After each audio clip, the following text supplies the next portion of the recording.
মাঝে মধ্যে দেশের মাটির মধ্যে পা রাখিও, মাঝে মধ্যে দেশে পা রাখিও, মাঝে মধ্যে স্ত্রীর খবর নিও, মাঝে মধ্যে বাংলাদেশে আসিও।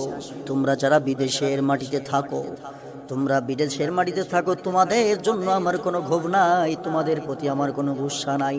কিন্তু আফসোসের বিষয় হলো, জীবনের যদি 6টি বছর, জীবনের 12টি বছর, জীবনের 20টি বছর বিদেশের মাটিতে কাটায়া দিলা, তাও কোনো অসুবিধা নাই।